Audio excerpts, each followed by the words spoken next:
is the 2021 mentors. So thank you very much, Naveen. I can see that you've joined, and Nena, I can see you as well. Thank you for joining. For our class, we have representatives from the 2020 and 2021 attendees joining today. So we have Barista, VUI Diagnostics, Solaris Kit, Pip and Henry, Fact Matter, Latchade, Matchable, and Cambond.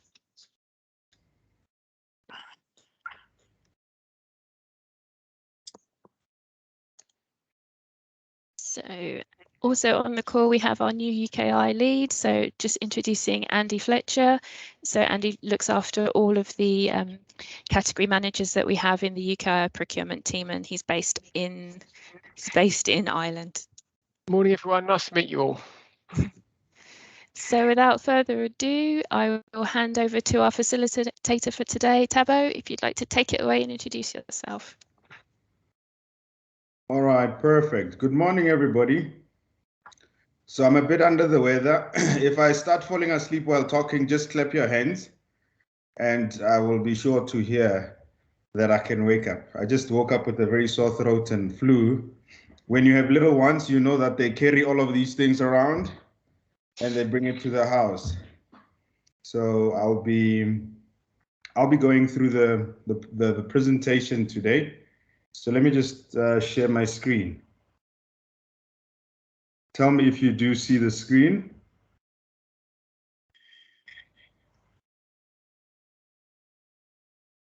Fantastic. So we're doing the strategy development, but we're going to focus a little bit into the business model space a little bit, and then see how the business model integrates into the strategy development. So in my brief and just with the profiles that I have seen, there is a balance between the two, where other businesses are looking to further develop a business model that they can utilize in the business.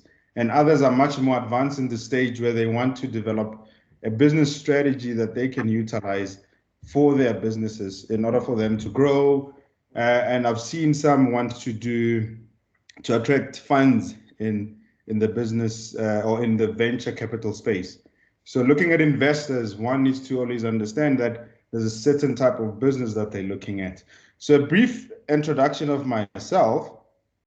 So I always use this slide to explain who I am and those that surround me, because this is my core and what makes me. So Tabo, I'm married to a beautiful woman. Her name is Wendy, and my two kids, Kazimla and Bokamuso. I love outgoing. I'm very outgoing.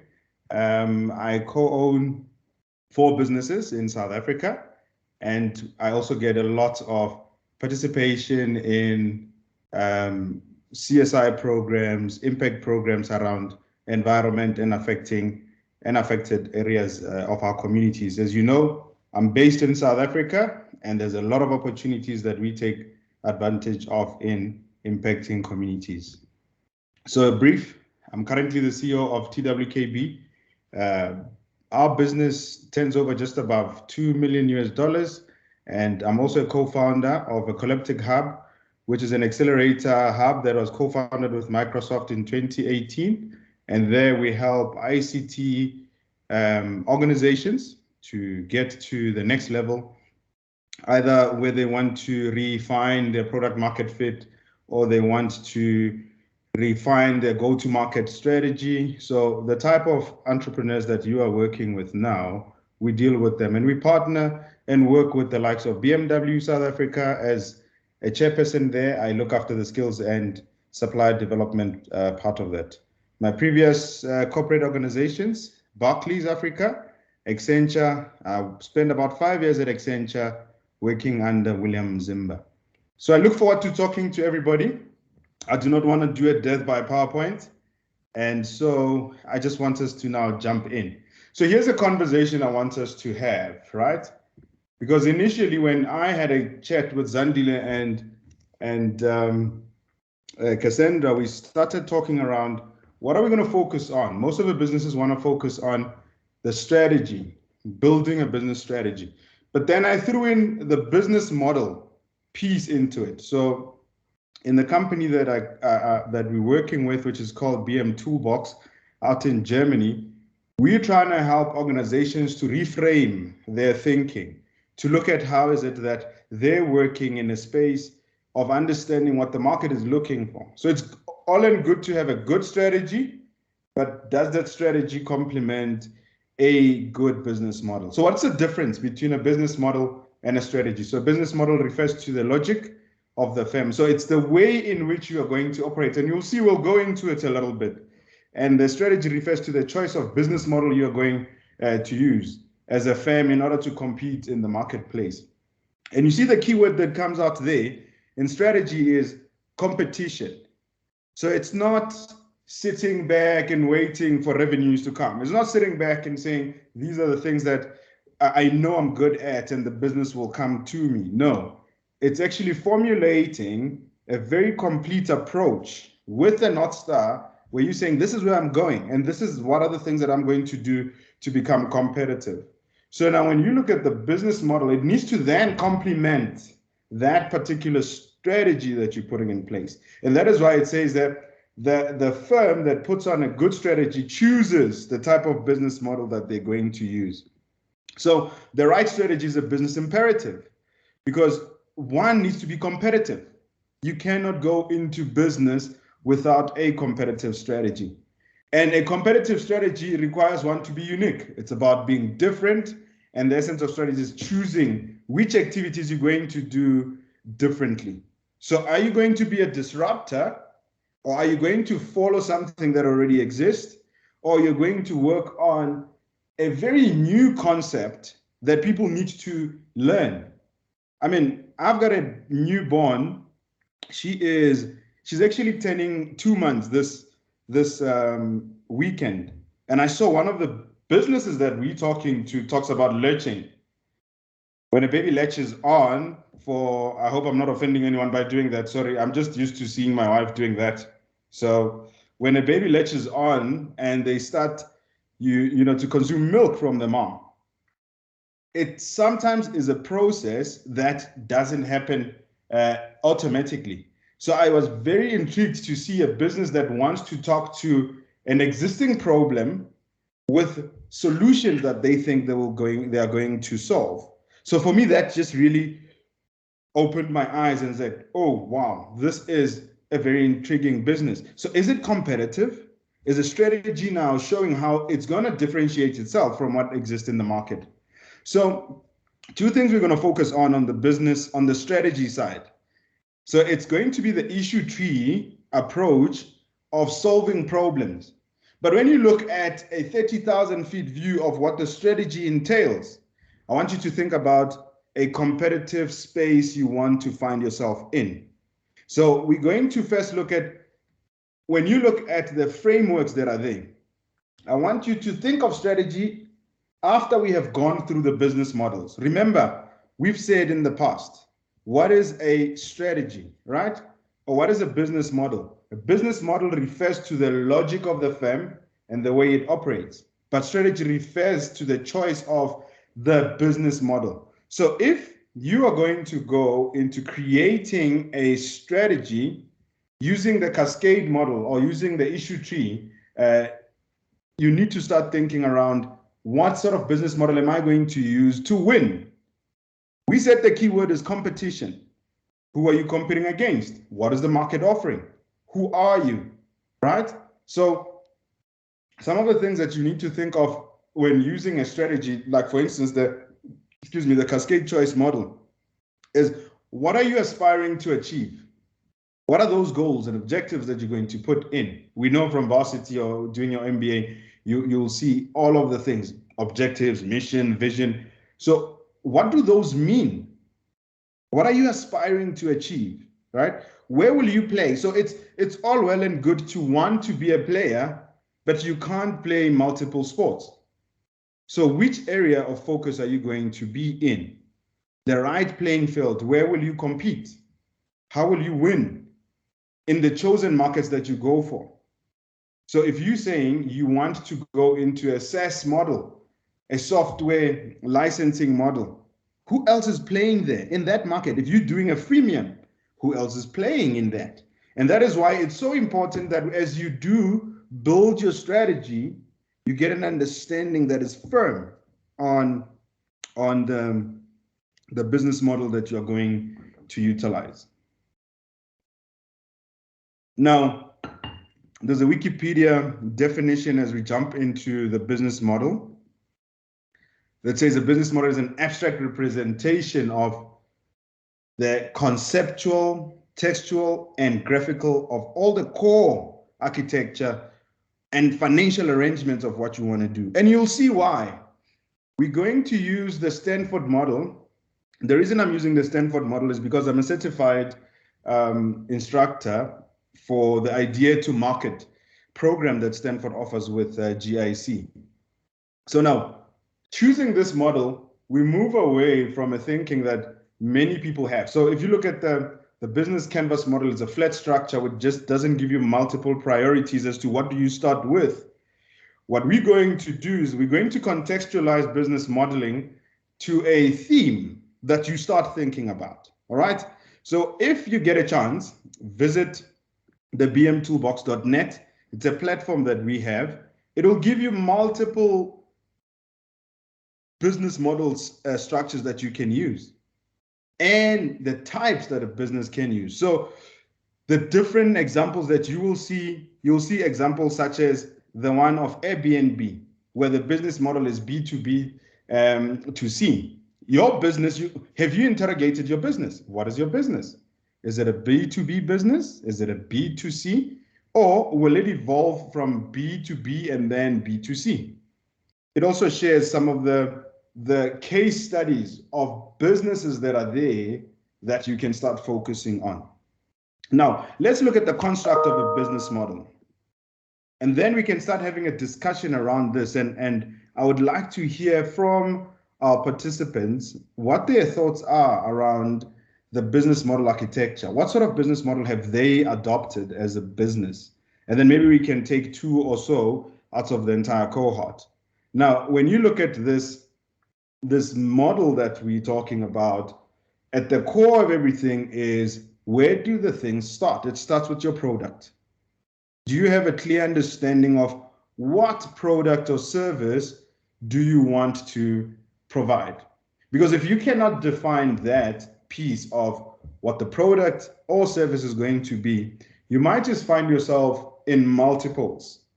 So you want to zero in and work on a product or service that is going to make sense for your market. So it could be a product, it could be software as a service, it could be a service, it could be a hybrid of both. But now, once you've determined what the product is, the next thing that you want to think about is, who are the customers? Now, funny enough, when we do some of the program lectures, the other participants would always say, no, you don't start there. Look, it's a business model. The architecture is there. Some people say you start with the customer, identifying the customer need, the problem, that builds a product. But if you think about it, in you solutioning for a customer need, you are creating a product. So once you've created that particular product, you then ask yourself, who am I going to sell to? Because if you're solving a problem for one or two people, you need to then deep dive and understand who else can buy that, who else would be interested in that, right? So that is why when you now look at the second component of our business model architecture is the customers. You want to ask, who's the customer? Who's the user of what we can have? And I've seen when we did some of the prototyping for the SMEs, they start with a specific customer in the beginning, having come up with the product, and pivot to a different customer once they start understanding. Because once you start deep diving and unpacking what your product is about, then you get to understand who is going to be paying. I'll give you a scenario quickly. So there's one group on one of the programs I did in April. They were doing education material for disadvantaged youth out in Kenya. And they said, look, the people that are users are the customers. So if you think about it, disadvantaged youth cannot go and buy from that particular platform. They then look back and say, okay, fine, who is going to pay for this? They then started analyzing the product. The product is there for the benefit of the underprivileged youth, but the buyers are sponsors, organizations, maybe sometimes parents who want to get their kids to participate in there. So now the whole shift of what you're doing focuses on a new client. Then when you started, when you were looking at who is the user, your user might not necessarily be the client. One of the quotes that I like from the Google CEO was that when it is free, the user is the product. The customer becomes those that consume what use comes out of the platform. So start thinking differently. What do they like? What do we know about them? Are there existing solutions that are there that are in competition? How will they disrupt or become the game changer? Now, once you have figured out all of these, you then ask yourself, who am I going to go to actually enable myself to get them to buy? How am I going to acquire these customers? So the methods that I use to acquire the customers are very important. So you need to start thinking about it. And I'm going to share two examples of customer acquisition so that you can start interrogating your business. Are you positioning yourself to acquire more clients, or are you waiting for your clients to come to you? Access is very important because you want to know how the product is going to meet the demand, but not only that, you want to know how it's going to reach the people. So it's so important, super important, that when you get to a place, you then start looking at the different models that are there. And lastly, the two, partners and transaction, are very interlinked. But when you look at the partners, you want to look at your entire value chain. Who's involved there? I'll take one of the questions that are there where an individual said they are looking for funding in the near future. All right, so you go to a venture capital, you go to a public funding organization, or you do a private equity firm that could invest in you. How do you want them to get into the business? Now, the funding and format of funding that comes into your business makes that individual now a new partner. How are you going to leverage off their existence to grow? Where there is not a funding partner, you've got a distribution partner. If you are saying you're coming in to utilize, are you putting in a software program? How does that particular software program go and reach the other people? What are you going to use? Where are you going to store the data? Amazon might be your partner in that instance. Think about the map of these particular partners and think where they are going to be. And how are you going to transact? Is it going to be a freemium? Is it going to be bait and hook? It's going to be multiple things. So if you think of what I highlighted earlier on, the business model are linked to how you're going to make the money. Is it customer data monetization? Is it subscription? So all of these things are very critical to think about, right? And the revenue models need to be very clear because you know that when the business grows, a very healthy cash flow will be able to attract and show the life of a business. And what sources do you use to generate that particular cash? So I'm going to ask 2 or 3 of the participants to just maybe tell us what sort of business model have you adopted, or even a question to say you don't have a business model. What sort of business model could you adopt in terms of your particular business? I'm going to stop sharing so that I can see who is there.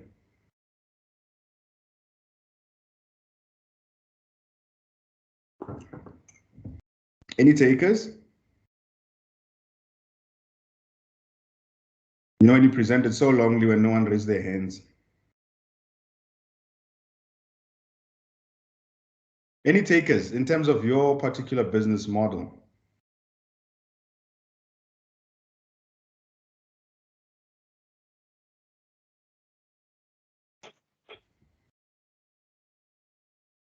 I'm going to pick on Xiaobing.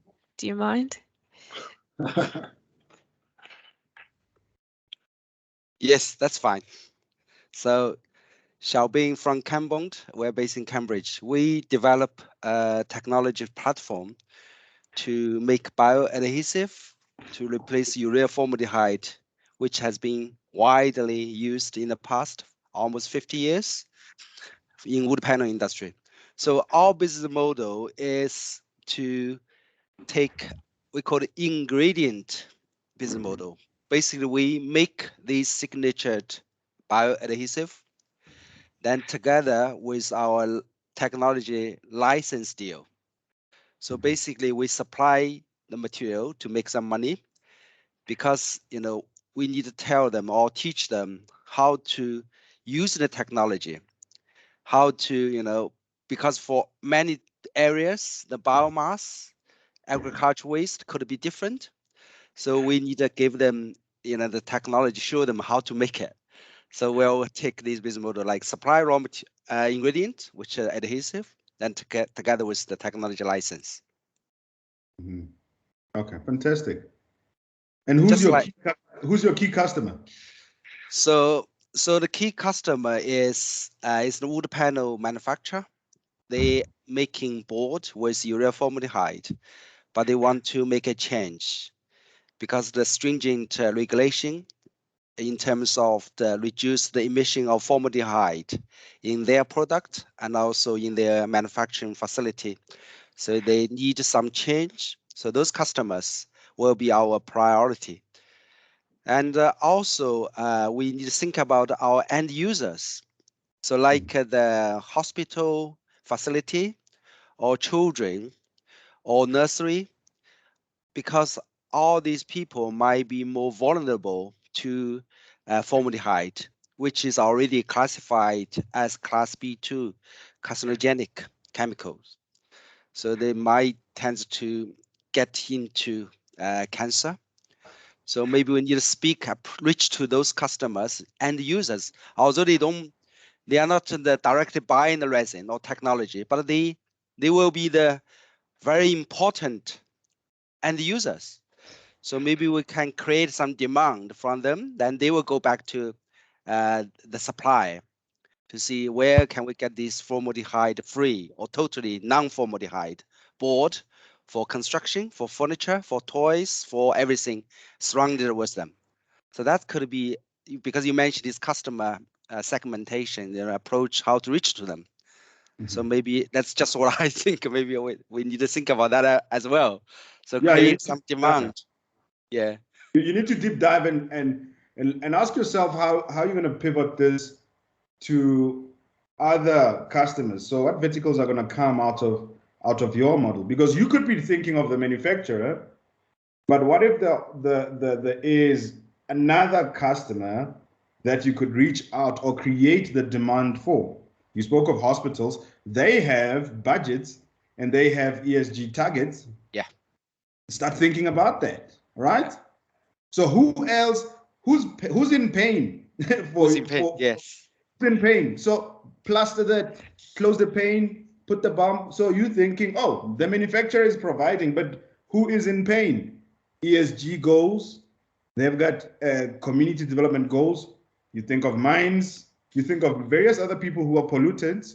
So start thinking, who is in your customer segmentation? May not be now, but it could be in the near future. How do you build towards growing and getting to that particular customer? And then you start thinking about your acquisition model. When they start seeing what your product does with the suppliers, that creates a need and a demand. It imprints in their brain that I like that what Xiaobin is doing. I love it. Excuse me, can I buy it? Yeah. But your whole platform needs to allow in the future for people to be able to buy, right? Yeah. Because you don't want to close out. You don't want to close out a potential client, but you want to make sure that this particular client is going to catch and then be able to pay you. All right. Cool. Yeah. If we can get the second one. Thank you, Jobin. Welcome. Foon, do you want to go next?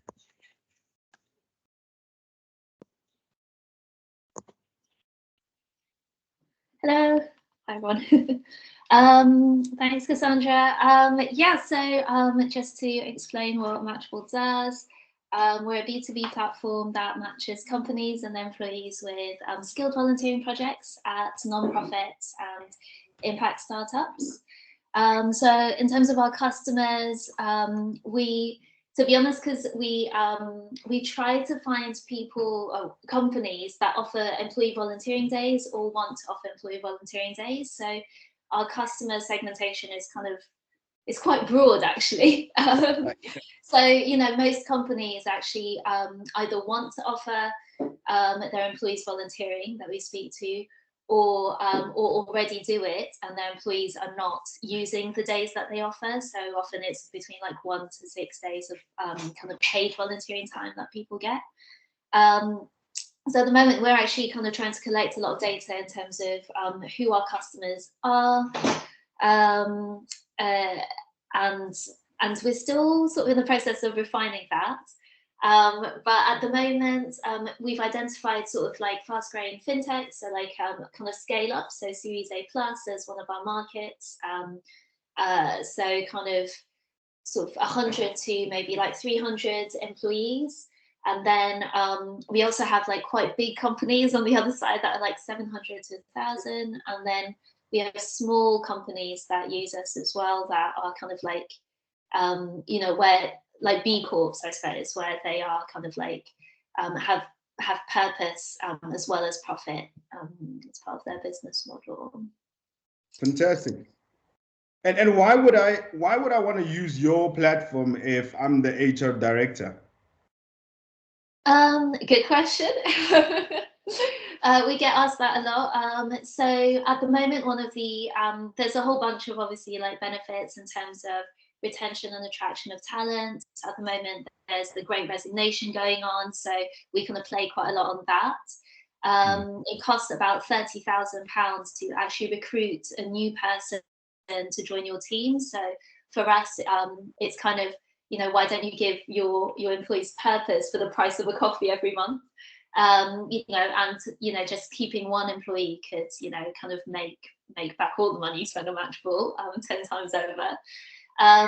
So attraction and retention, also purpose, like I mentioned, giving your employees like something other than their day job to kind of look forward to, and like giving back obviously as well, and also upskilling, so actually like using your skills in a completely new context, preparing your employees to be agile and learn new skills for the future of work. A whole bunch of things. Fantastic. I want you to think around the EVP, right? Why do I join the company? Why do I want to stay? And why would I tell people about your company at a dinner table? That is EVP. If I can't talk about my company at a dinner table, it sucks. It means they're a crap company, right? So if the HR director wants people to be attracted to the business, there's a layer first, there's everybody, but there's also the EVP against a specific generation of people. So also share the stats around how the millennials and the younger generation want to give back to planet, purpose. And so you need to make sure that as you shape your client, understand that it could be an HR imperative, but it's an overall EVP imperative when you are giving that to a conversation. So you would find yourself doing a B2B, your business selling to the next corporate, but you might find people that are saying, screw this, I'm not going to wait for my company. I'm going to do a B2C. So you're going to find a user that says, where can I log my time I don't care if the company is giving me this. So now what it also needs you to start thinking around is, remember the partner conversation. In as much as you're selling volunteering, who are your suppliers of the volunteering activities? You see, don't forget them, because they become critical. They are the ones that give you the product. So they are the product. It's a product source. So if you don't have your NPOs, your NGOs, your hospices, your nature conservation companies, you don't have a volunteering platform. Correct. So you see now how you need to make sure that your business model understands where is the source of the product. Yes, your volunteering opportunity. Who's buying? Who's supplying? Why should I care about your platform? So it's very important when you now shape your business models, think about it. Is it a B2B? Is it a B2C? Or is it a B2B2C? Yeah. You see, interrogate your thinking around who is in that particular space. All right. So I'm gonna move on. Thank you. And the others, okay, I see a hand.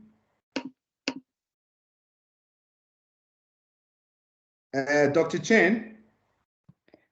Hi, good morning. Thank you so much. I learned so much already. I have a quick question, a very weird, naive question. So, so I want to understand if I can describe our business as the main revenue stream as B2B2C, because and I like your illustration earlier about your baby latching on, because latching is all about supporting breastfeeding mothers to learn breastfeeding skills. So that's very close to my heart.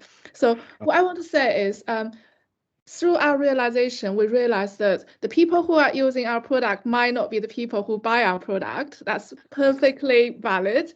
And we are actually trying to sell to the NHS, hospitals. We try to sell to healthcare organizations, insurance companies, and corporates.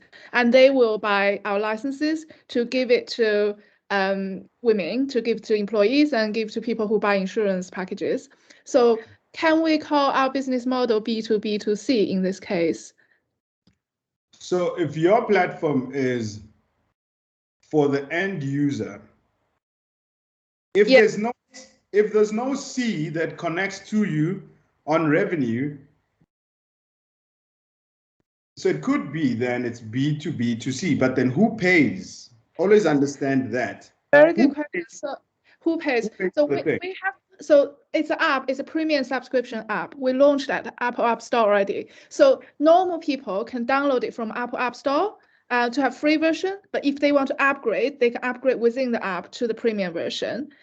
So that's the B2C. But for the B2B, we are selling licenses to the NHS, for example. So NHS buy licenses, and they have license code that they can give to mothers who are at antenatal checkups. So then they can download the app using the license code that the doctor give to them to upgrade. But who paid for this license code? The NHS paid for it, and then they distribute to mothers.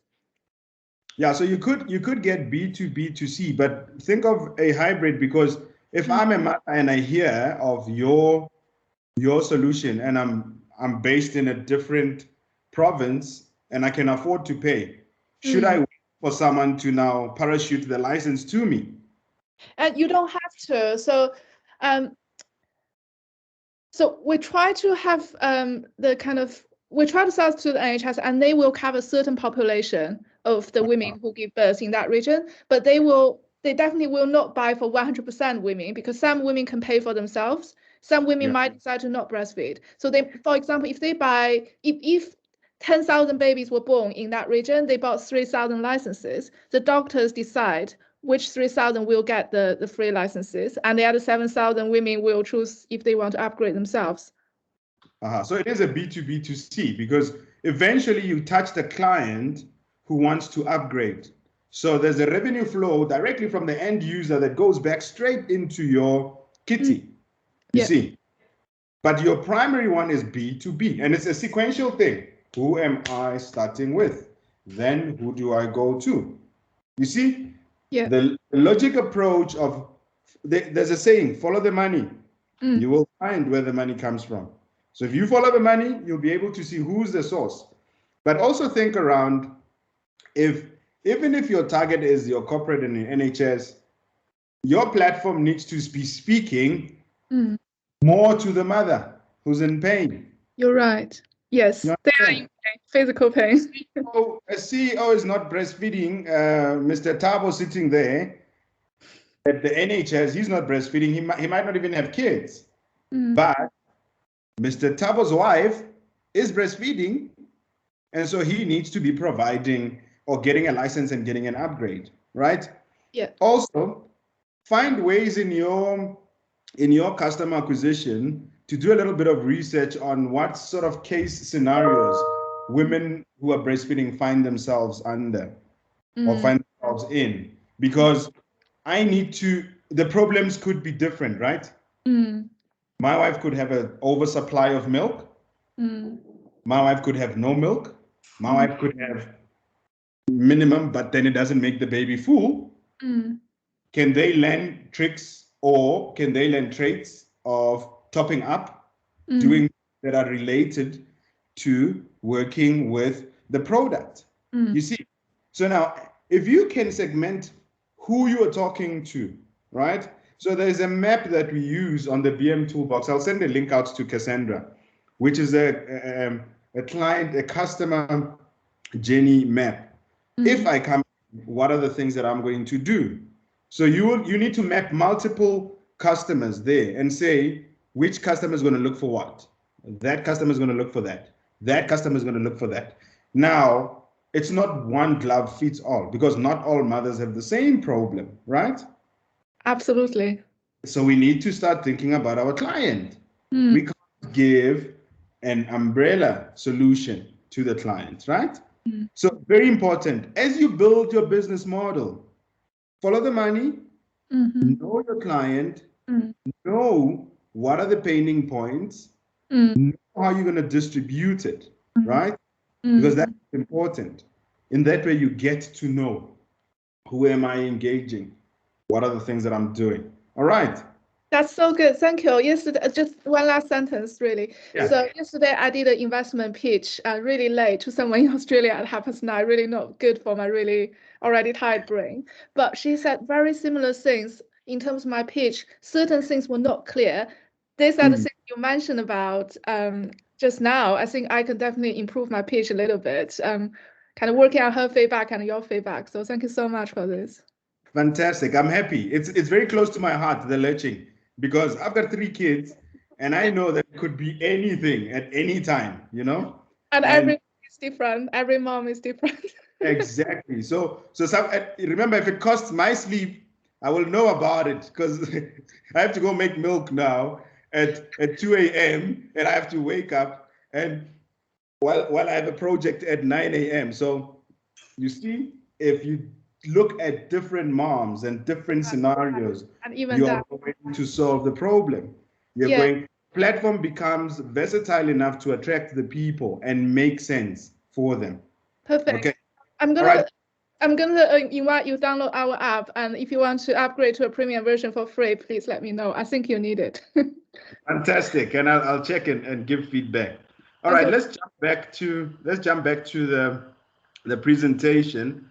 I'm looking at the time, so thank you very much. Let me see.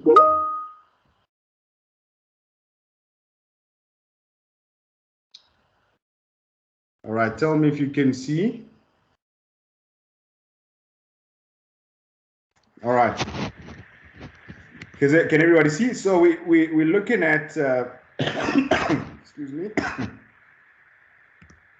Just want to navigate for myself.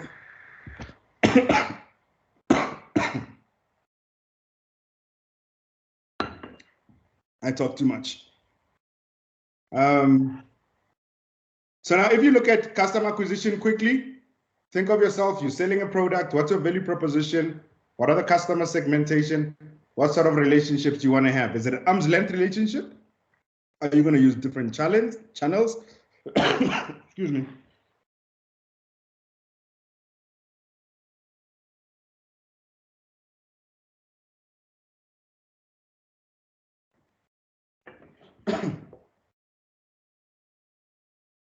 So you want to look at different customer acquisition. You know who's done this very, very well?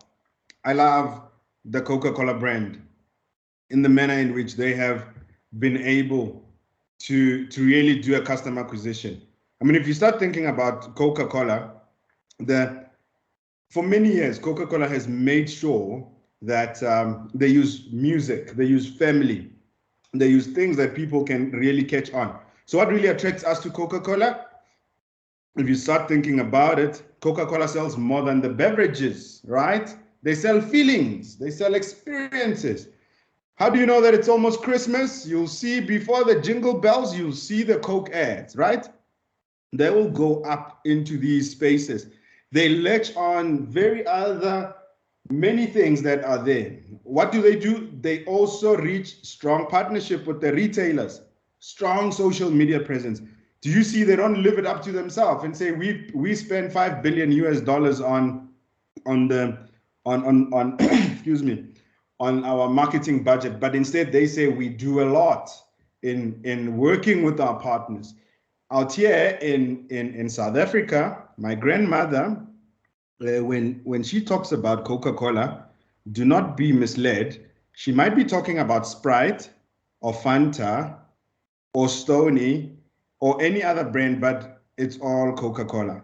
So when she wants to buy a drink, please go buy me a Coca-Cola, the Sprite one.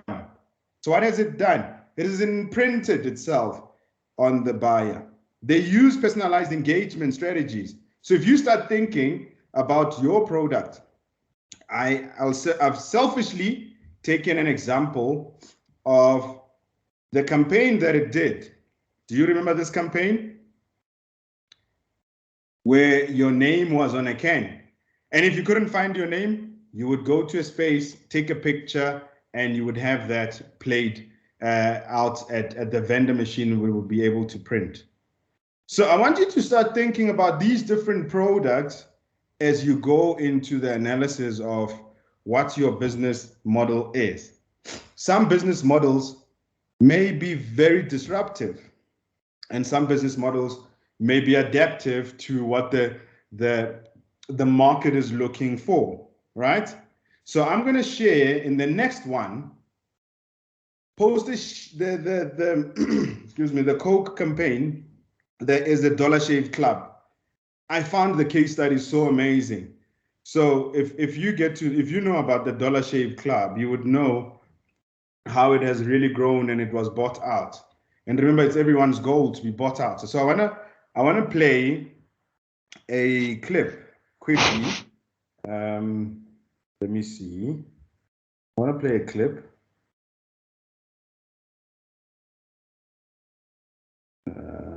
Now technology is coming against me. Okay, let me stop sharing and play the clip quickly.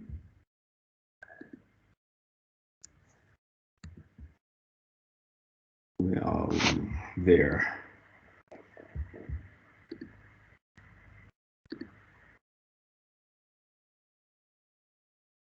And then tell me if you see it.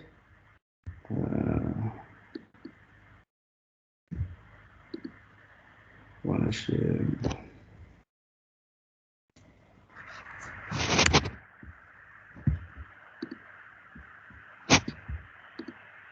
Sorry for my slow nature in transferring this.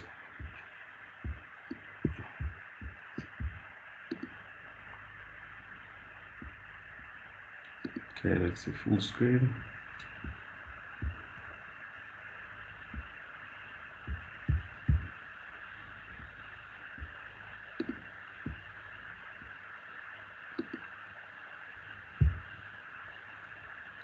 Why can I not share this? Okay.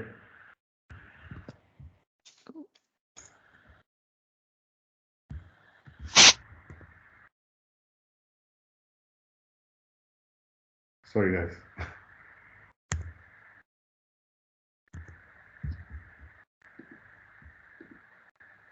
Do you want to ping me the link if it helps, and I'll share it for you?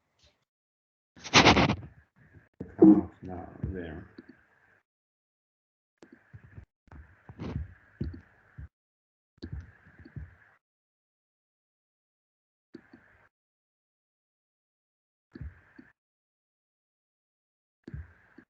Why is everything not coming together today?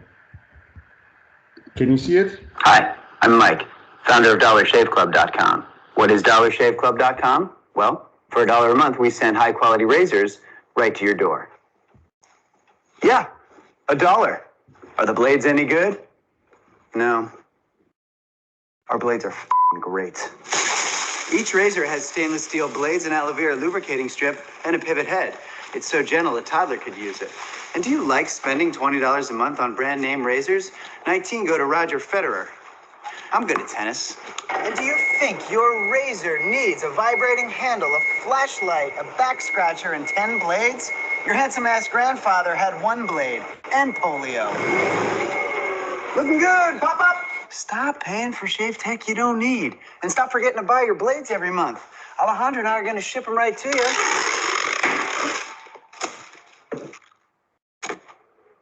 We're not just selling razors, we're also making new jobs. Alejandro, what were you doing last month? Not working. What are you doing now? Working. I'm no Vanderbilt, but this train makes hay. So stop forgetting to buy your blades every month and start deciding where you're going to stack all those dollar bills I'm saving you. We are DollarShaveClub.com, and the party is on.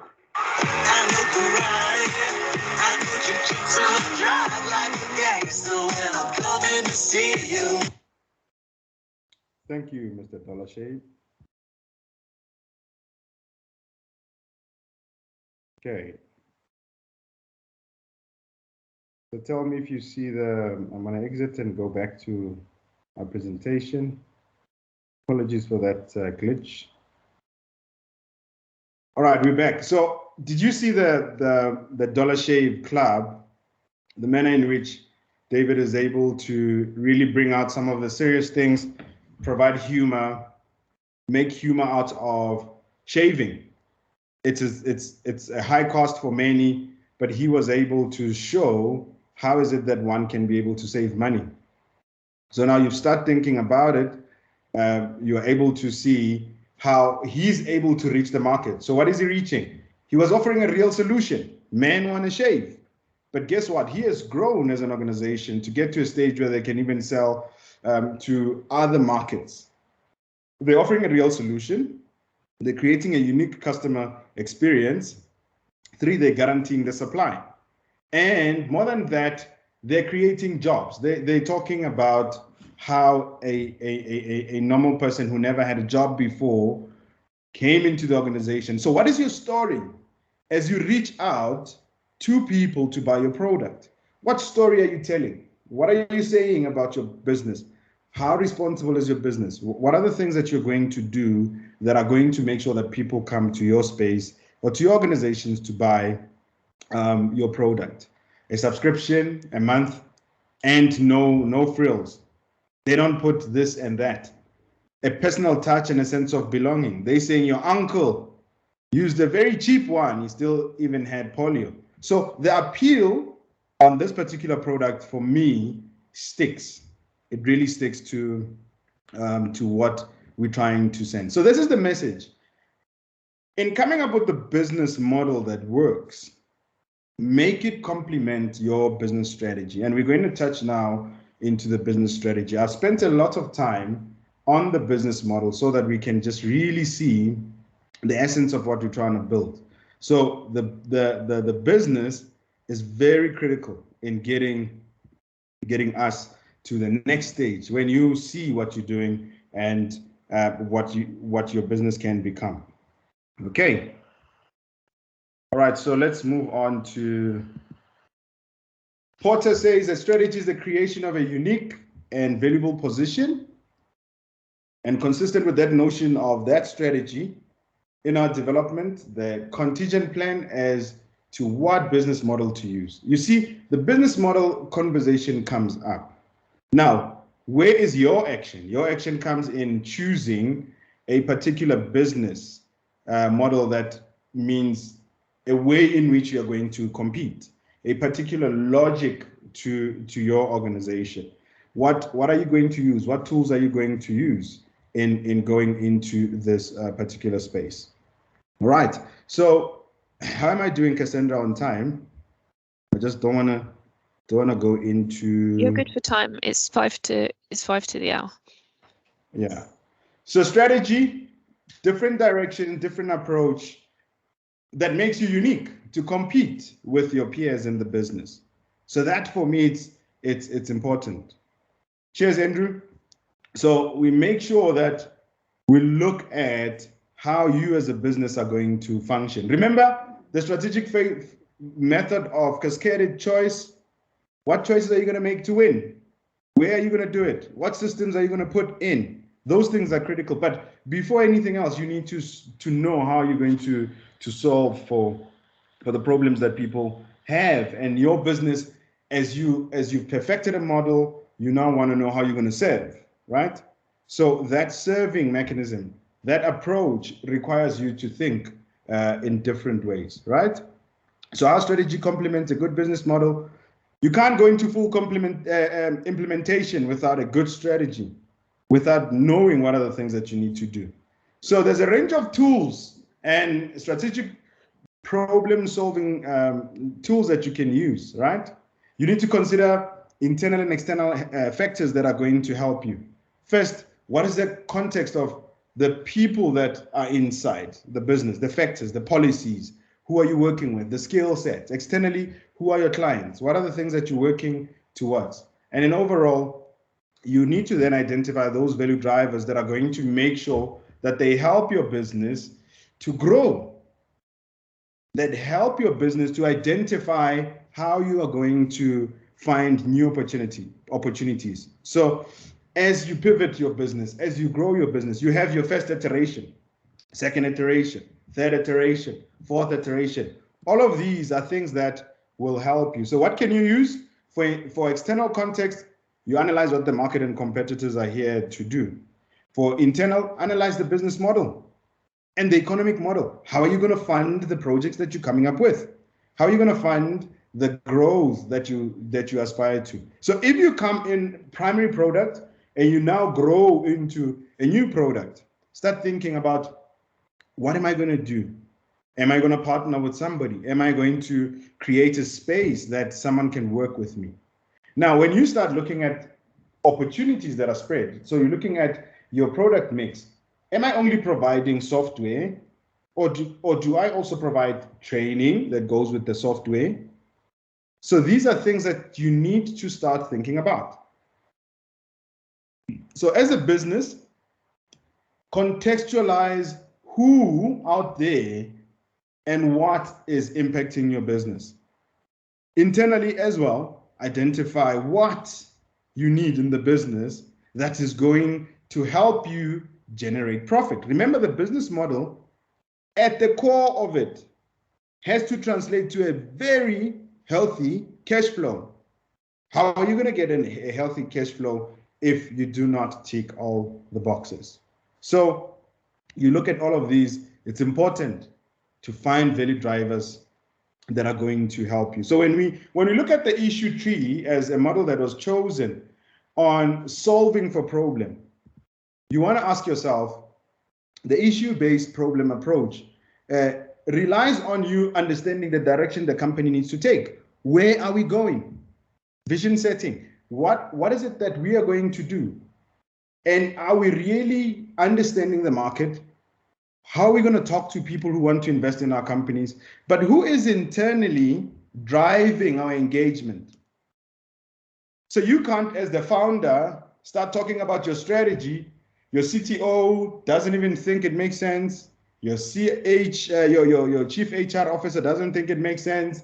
Your chief marketing officer doesn't. Then your strategy is going to just fall flat. How do you make sure that you use an understanding of solutioning for specific issues in the market or in your business to grow what you are creating? So we're going to only focus just on the issue tree, where we provide a structured learning or structured approach in conversation. So sometimes when you're sitting with the problem, you could touch multiple things, but once you zero in and you have a structure, you start thinking, okay, low revenue, what does it mean? Fewer clients. Okay, if it's fewer clients, what does it mean? Our marketing, what does it mean? Our product. So do you see how the issue tree starts to unpack itself and grows into a solution-based approach? So it's very important that whatever we do, Start thinking. We leave the problems and come up with a solution. But it has to be realistic. Remember the principle of KISS. Keep it simple.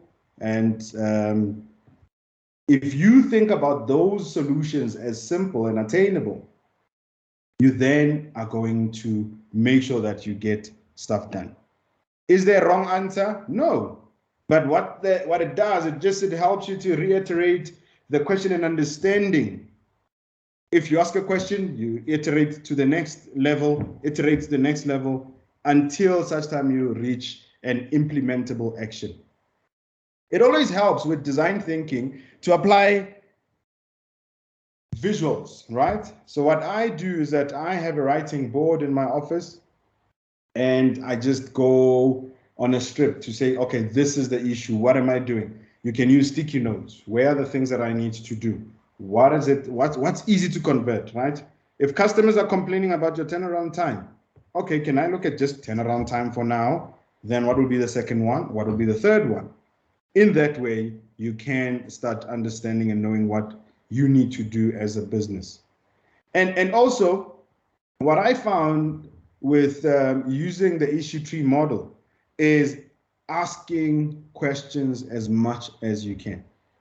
Funny enough, when I joined Accenture as a experienced hire, one of the partners came to me and said, "We're glad to have you, but I just want to say to you, you need to start, asking questions, ask for help."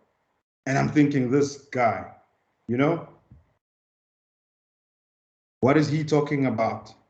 Ask for help. I know I've done this in the previous businesses where I have worked, but he showed me the value of asking questions in order to refine. The more we ask questions, the more we refine and get a better solution, right? So let's move on.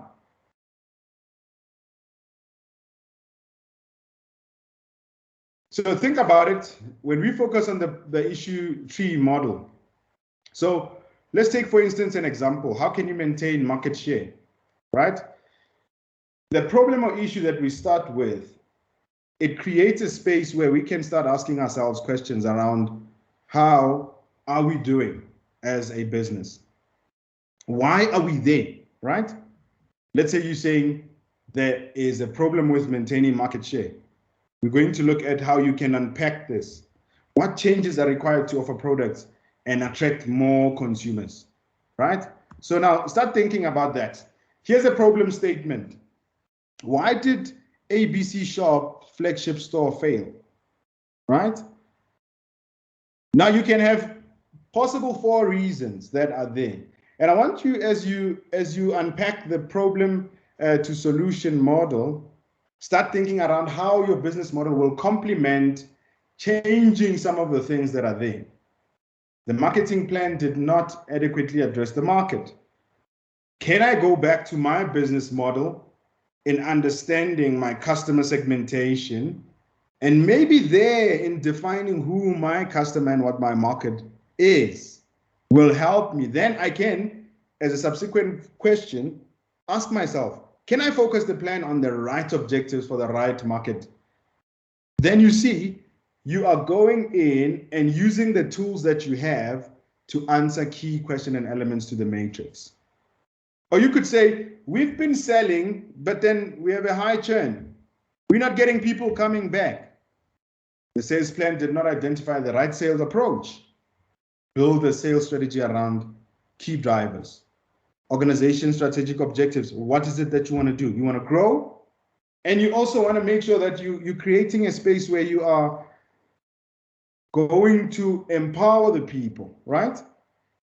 Now, if you think about ABC Shop as a flagship, can you think about one problem that you might have as a business? And this is open out to the business. Maybe if we test out on this, what are your thoughts in utilizing this process? Perhaps we could have 1 or 2 of the people, and then we start looking at utilizing the tool. I'm not trying to see if I can open the whiteboard. I had a problem earlier on, but we can discuss, and I'm also looking at the time. We need to finish at past. So we can have a discussion. Is there a particular problem that you would want to look at, that you'd want us to post there and identify specific solutions? And I would be really keen to also hear from some of the coaches and mentors that are there, in seeing how they have helped the other participants in the program, because that can help in really creating those creative juices, bring out the creative juices around problem solving.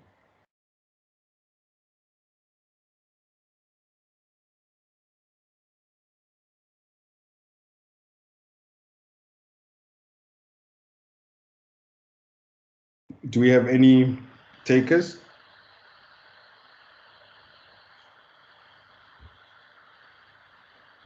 Zandi, are you one of the coaches?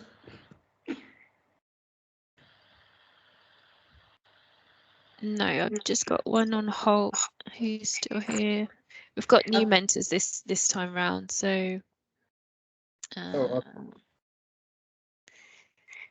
just have a look. And maybe bring up our. Gemma, are you able to share any insights in the help that you were able to provide last year in the programme? Sure.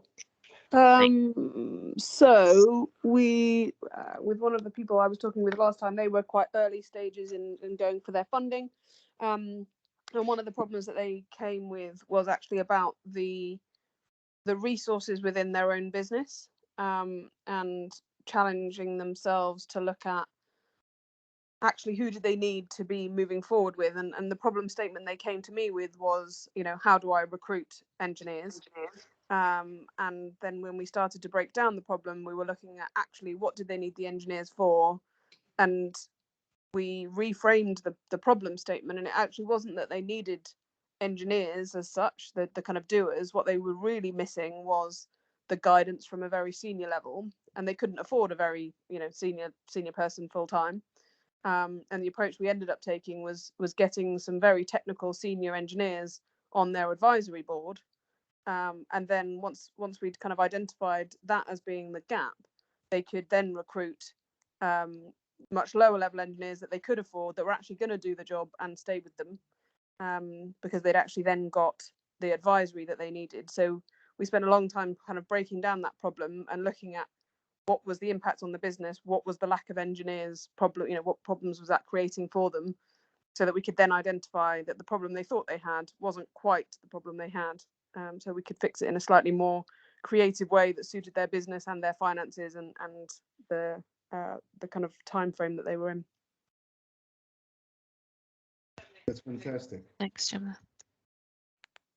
And what were some key learnings out of that exercise, Gemma, in terms of how most of the small businesses really approach a problem? And you highlighted a very good thing, that they were looking at something, but it was not really the real problem. What are some key learnings that we can share with the people around that? I think some of the key learnings were instead of jumping to the conclusion of this is what I believe based on my knowledge, it was about, let's talk it actually through from the symptoms to work back to what the what the solution could be. So I think they jumped very much to solution before they'd actually broken down all of the problem statement and used a sounding board of I could ask them questions to help them delve a little bit deeper as to how is this actually manifesting itself, rather than the assumption of we're going to jump straight to a solution. And I think that was definitely one of the key learnings for them along the way. Was they were highly educated, very capable, brilliant people, and so they always jumped to a very solution focused thing without spending the time to break down the problem. And I think we're all guilty of that, where we use, based on our previous experiences and knowledge, we will take what comes to us as what seems the most pragmatic solution. I think taking that breath and pause and spending that time to break it down a little bit. To your point, kind of using a whiteboard or post-its, or I'm a very visual person, so I was having lots of things drawn on a whiteboard, and probably looked a little bit like I was out of the beautiful mind or something. But it meant that we could actually break down the the problem rather than just the kind of symptoms that we're presenting. And it meant that we could also look at a much more future-proofed solution, because it wasn't just about solving today's problem. It was about, how does this fit with your strategy? How does it fit with where you want to be in 6 months, 12 months, 24 months? And if we had jumped to the solution that they'd come with, it might have solved it for 6 months, but then it wouldn't have got the future that they needed. So yeah, taking that time to break the problem apart, put on the wall things that seem mad and obvious. It's don't discount the obvious, because actually sometimes that will lead you to how to solution a more well-rounded kind of end goal. Fantastic. So sometimes we just oversimplify a problem, right? And we're thinking we've done everything in our power to just make sure that we know. But the more we interrogate the business, the more we get to understand. The more we interrogate the problem, the more we get to understand. I think there was one hand or a camera that I saw that wanted to just throw a problem at the team to try and assist. Any takers? Before we go into, there is a case study of ABC Shop where we'll try and look at real problems and how the issue tree model is working, or has been really utilized to get to a point of coming up with actionable items at the end. I think it's a nice opportunity to throw a problem at so many brains here that will actually help for you to just solve that, even if it's not the entire exercise of the issue tree, but then it's what problem statements are you dealing with?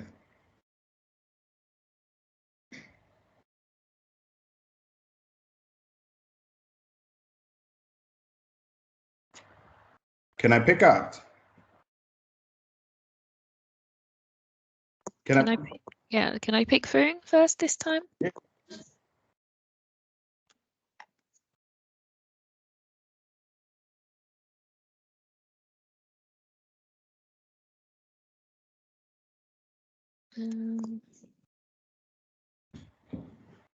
Or we can move to the ABC. I think that can also work in terms of seeing how the thing runs, right? So we can move on to, let's look at the case study of the ABC business, right? So the business for 15 years is a store-based retailer specializing in consumer electronics and home office products, software, movies. What do? Their operations are hundreds of stores in the US, Canada, Mexico, and China. The marketing manages store branded e-commerce websites. They sell music, DVD, software, and we've got in the management team experience problem. The management are experiencing problems following 2 major acquisitions and 1 profile marketing failure. High, but has recovered well. So what would you say are the key questions to ask? If they have more than 15 years of operating in more than 3 countries, they have e-commerce. So they both deal with physical store and they have website-based store. Now, once they've acquired 2 organizations and they have 1 profile marketing failure, which has not covered, what would be your problem statement? What would you put as your problem statement? I think you can use the chat, you can use the overall conversation with your hand up. What do you think would be the problem statement?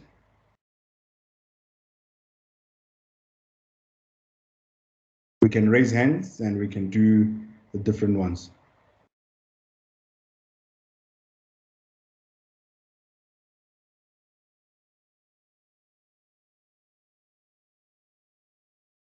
You can use a chat line.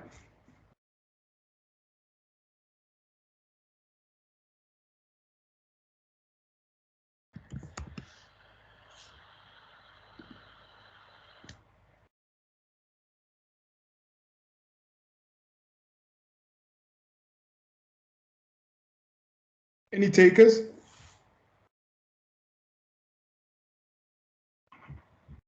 What would be the problem statement? Think about it.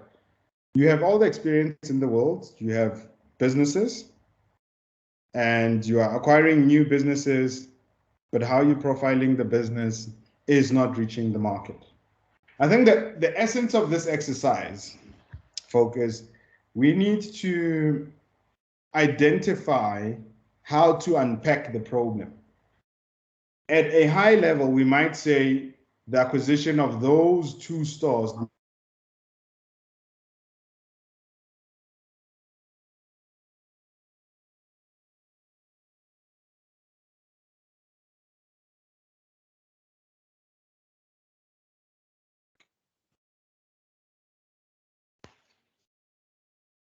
I think we've lost him there. Yeah.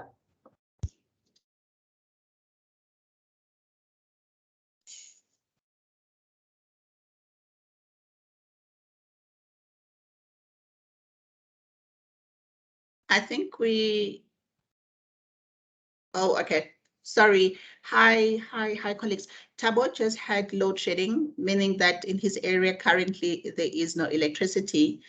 I think he's going to try and switch over to a mobile connection. So we can give him a few minutes to reconnect.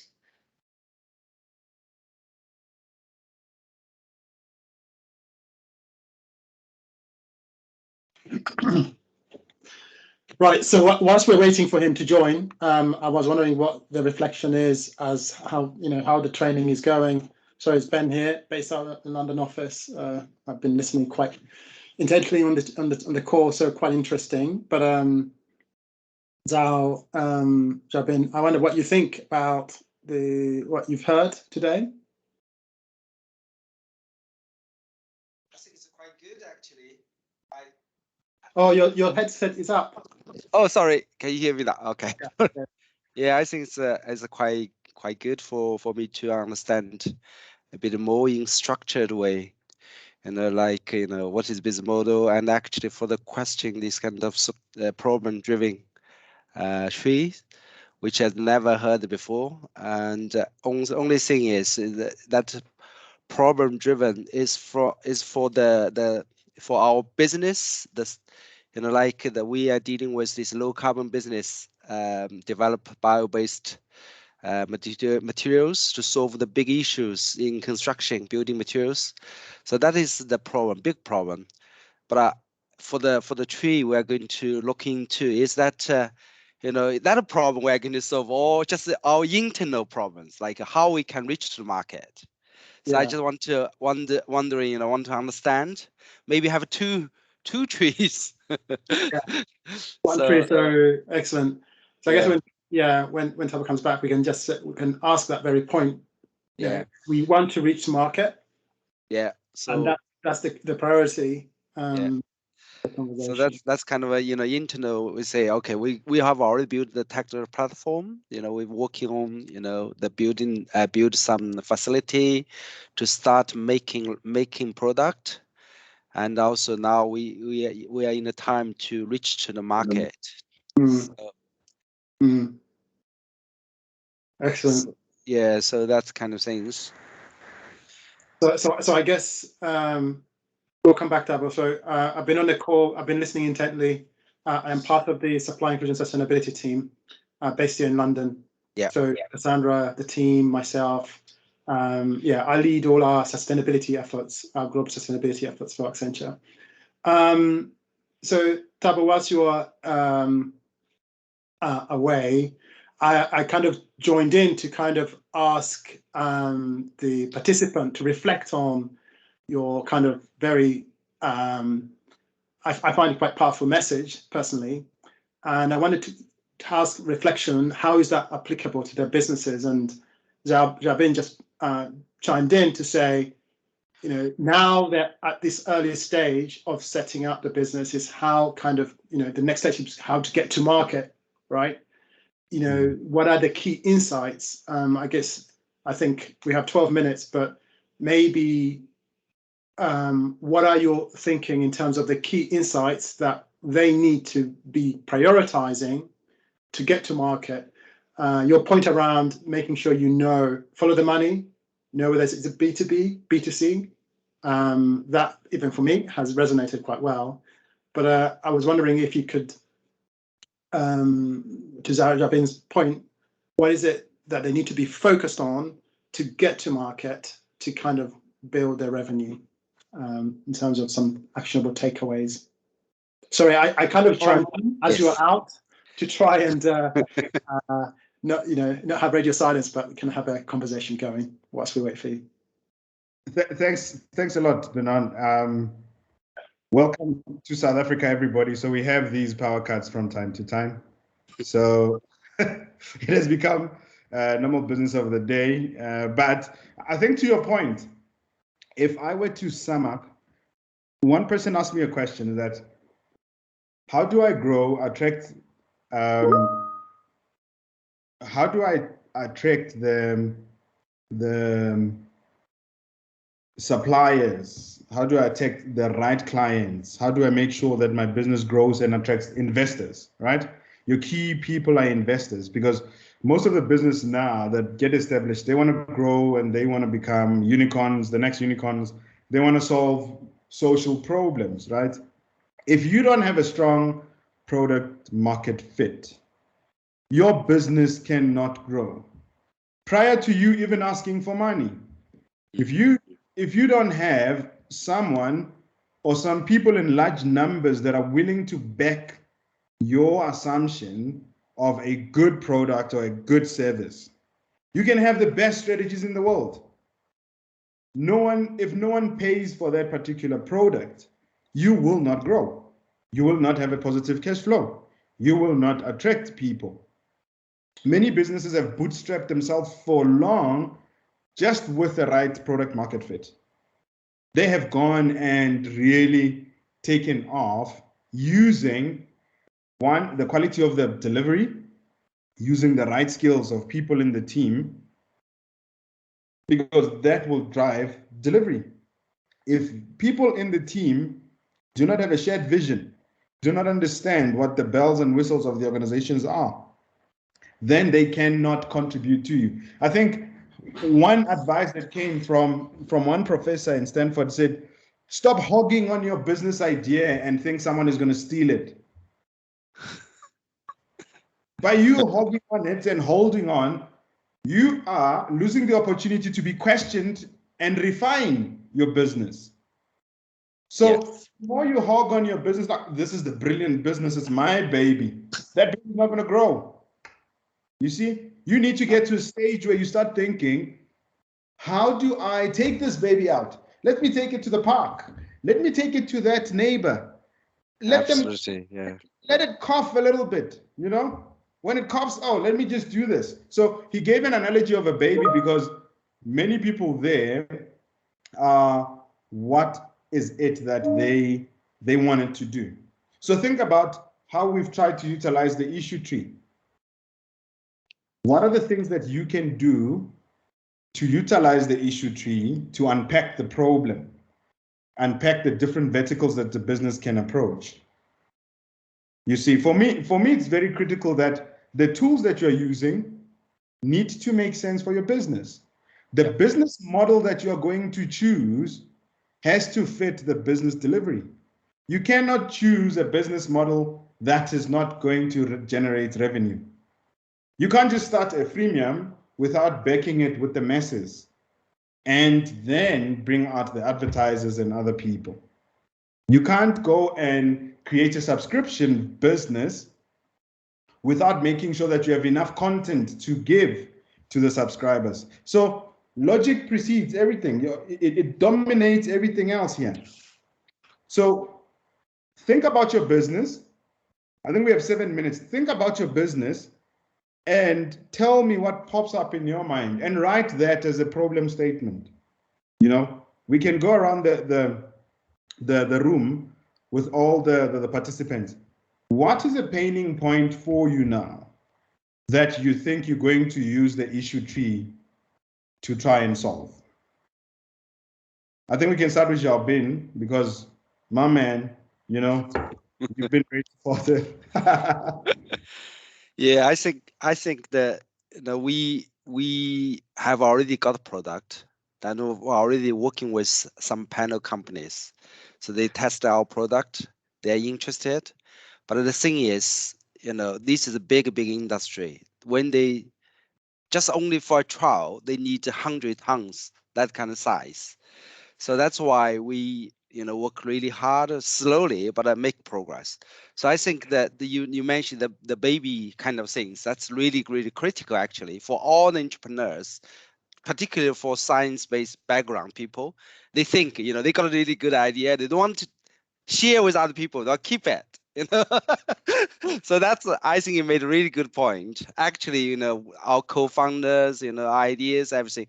I think this is a time to, you know, speak to people and get people involved. We can discuss, you know, openly about the problems and build a team. I think is quite critical for us.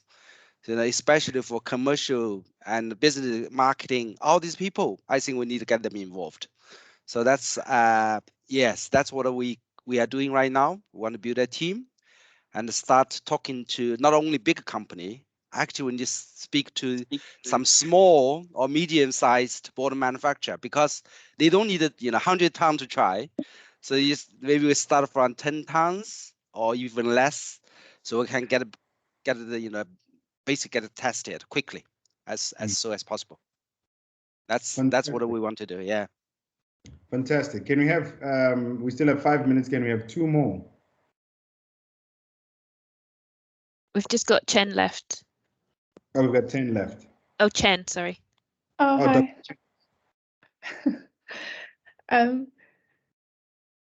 Sorry, sorry, is this about the key learning from today? Yes, it's that, and how would you use the tools, you know, provided? Yeah, I think I need to absorb the kind of the question tree a little bit, the decision tree a little bit more. I don't quite quickly get how can I use it. I kind of really get we need to ask questions. There's so many questions to ask. I need to learn that a bit more. I think the big thing I learned today, in particular, is about the pain. You need to kind of really articulate what that pain is for not just your B2C customers, because that's obvious. You know, they have this kind of sleep deprivation, mental pain, emotional pain, physical pain, not only for moms, but also for dads. But I think for the B2B customers, it's very clear to articulate their pain, because for the healthcare organizations, you know, if they struggle to support women 24/7, then they couldn't reach their targets, and later on it will cost them money to treat people when they have breast infections, baby has weight gain problems, and long term, if people can't benefit from breastfeeding, there will be long-term this can reduce the cancer and diabetes and long-term disease. But long-term, if they don't have this, they will suffer from the pain of more cost of solving this. I think it's very important personally for me to articulate that in the investment pitch, to make it very clear that if we expect XYZ B2B partners to pay, why they need to pay, what they're paying, how can we stop their pain or relieve their pain, and why it's justifiable for them to pay a small price to make their pain less. That's what I learned. And I think follow the money is really, really important. And from my observation that, you know, with our kind of business, I find that selling to mothers will cost a lot more money to actually acquire customers, to keep them. But sometimes before they had a baby, they don't know they would get into the trouble, and you will spend a lot of marketing money to educate them about this is actually a problem. And when they're in that kind of position that they need the solution, they might not be looking far enough to find you. So definitely, I think understand your customers, understand the context is easier for you to define how you're going to acquire customers where you should go first if you have limited resource. So for us, we should really focus on the B2B to make sure we succeed at the beginning, and then we can expand later on. And also talking the customer's language within the app is very important, because you're not talking to the companies, you're talking to people who you try to build the community with, because they will spread the words. Because people will trust the doctors, they would also trust their friend Sarah, who told them this is a great solution. And eventually this will become a viral solution, and everyone will know and like. Fantastic. So let me hand over back to Cassandra. Thank you very much to the Global Supply Chain team and the introduction through Zandi. I really appreciate the opportunity and privilege. And I'll hand over to Cassandra. Thank you very much, Tabo. Great presentation. I'm sure everyone will agree. Let's put some applause in there. We're not together, so let's put those virtual applause in for you. So key takeaways, I think everyone's had some great takeaways today. Thank you to the mentors for joining. Thank you, Andy, and to the SINS team for joining. And I'll be in touch with everybody to help facilitate your first meetings. So you'll be able to now connect with your mentors and have those discussions as well. And it'd be great to pick up on some of the points that Tabo has mentioned today. And also we can check out those resources that he's mentioned. Ben, did you have something? Yeah, yes, as well from me, Tabo, great to meet you. Thank you very much for making the call very relevant. I did like that, maternal nature, kind of relevance to this whole topic. Also to Zandi for bringing, our ex-Accenture colleague and, DSDP, participant from the past to make the story relevant to the team. So to our participants. So thank you very much for that time. I appreciate it. Thanks again. So we'll share the recording and the slides as well, so that you can take the time to digest those as well. Thank you. Awesome. You're on mute. You're on mute.